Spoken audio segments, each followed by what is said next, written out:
ایک آدمی محمود غزنوی کے پاس نا اپنا کیس لے کے آیا، مدعی بن کے آیا. اس نے کہا بادشاہ میرا کیس بڑا نرالا ہے. بادشاہ سلامت نے کہا وہ کس طرح؟ کہنے لگا یہ میرے پاس ایک تھیلی ہے، میں نہ سفر پہ جانے لگا تو یہ تھیلی پوری ہیروں کی بھری ہوئی. فلاں علاقے کے جو قاضی صاحب ہے نا، میں جاتی دفعہ میں کہیں سفر پہ جا رہا تھا تو میں ان کے پاس چھوڑ گیا کہ رستہ لمبا ہے، کہیں کو مجھ سے چھین نہ لے، ہیروں کی بھری ہوئی. کچھ دنوں کے بعد میں واپس آیا ہوں، قاضی صاحب نے مجھے تھیلی واپس کی ہے تو اس میں ہیروں کی بجائے کھوٹے سکے نکلے. اب میں نے قاضی صاحب سے کہا ہے تو قاضی صاحب تو میرے گریبان تک آتے ہیں، وہ کہتے ہیں بتا کہیں سے پھٹی ہے، کھلی ہے؟ وہ جس طرح ٹانکے لگا کے تو نے سی تھی اسی طرح لگے ہوئے ہیں کہ نہیں؟ تو حضور لگے بھی بالکل اسی طرح ہے، نہ پھٹی ہے نہ کھلی ہے. اب میں لٹ گیا ہوں، میری کل عمر کی کمائی ضائع ہو گئی، کھوٹے سکے کہاں اور ہیرے کہاں؟ تو مہربانی کریں. اور آپ کی بارگاہ میں اللہ رسول کے نام پر حلف دیتا ہوں کہ میں ہوں بالکل سچا.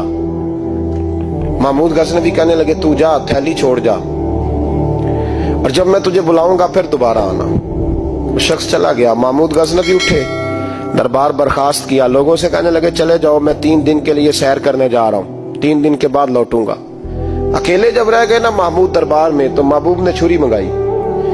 وہ جس تخت پہ بیٹھتے تھے وہاں گدا بچھا ہوا تھا، یہ گدا پڑا ہے نا، وہ گدا بچھا ہوا تھا. محمود نے چھری کے ساتھ اس کو پھاڑ ڈالا اور چھری جیب میں رکھی نکل گئے. کہنے لگے میرے بعد کوئی میرے دربار والے احاطے میں داخل نہ ہو. محمود چلے گئے.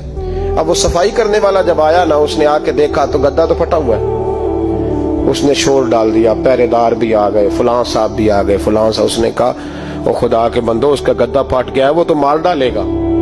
اس نے کہا تھا سوائے صفائی اور نگرانی والے کے دوسرا آئے کوئی نہ، اور یہاں آیا بھی کوئی نہیں. پہلے دن ہی پھٹا ہوا ہے تو لٹکا دے گا سب کو، کیا کریں؟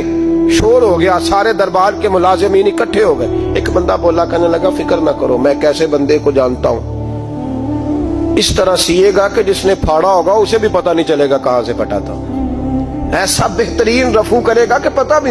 اس نے کہا یار ہم سارے 1 مہینے کی تنخواہ دیتے ہیں، تو بندہ بلا.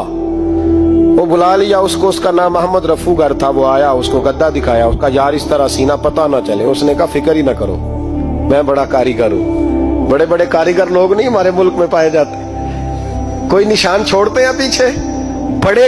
احمد رفو گر کہنے لگا اس طرح سیوں گا کہ پھاڑنے والے کو بھی پتہ نہیں. ان کا پیسے لے یار تو سی دے. اس نے سی دی، اگلے شام ہی لا کے بچھا دیا گدا. تیسرے دن بادشاہ سلامت آئے، آ کے پہلی نظر گدے پہ ڈالی. اس نے بلایا سب ملازمین کو، کہا کس نے سیا ہے؟ کہا جناب کیا ہوا؟ کہا یہ پھٹا ہوا تھا. کس نے؟ کہا نہیں پھٹا ہی نہیں. وہ کہنے لگے بنو بات، میں خود پھاڑ کے گیا تھا، تو بتاؤ صحیح سیا کس نے ہے؟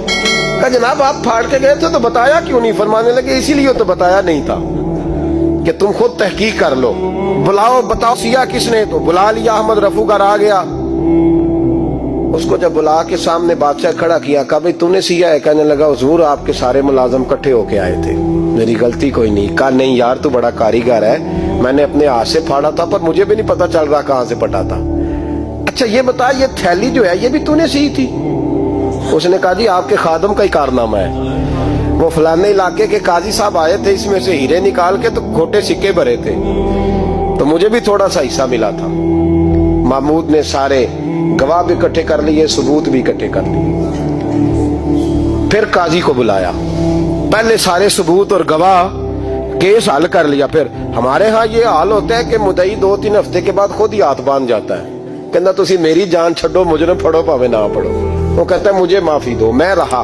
ظلم ہے نا، ظلم زیادتی ہے کہ جو بیچارہ اتنے سوال مجرم سے نہیں ہوتے جتنے مدعی سے ہوتے. آپ یقین کریں اتنے سوالات ہوتے. سارے ثبوت اکٹھے کر کے قاضی صاحب کو بلایا، تنہائی میں لے جا کے. محمود غزنوی نے کہا قاضی صاحب آپ سے غلطی ہو گئی، غریب آدمی تھا، وہ لٹ گیا ہے، اس نے تو بڑی مشکل سے کچھ ہیرے جمع کیے تھے اور اس کی کل کائنات تھی، تو آپ اس کا مال اسے دے دیں، بات ختم. قاضی صاحب کہنے لگے آپ مجھ پہ الزام لگا رہے ہیں، سوال ہی نہیں پیدا ہوتا. آپ میری داڑھی دیکھیں، آپ میرا اعزاز دیکھیں، دنیا جانتی ہے میں اس کا. قاضی صاحب انسان بھول ہی جاتا ہے، بندہ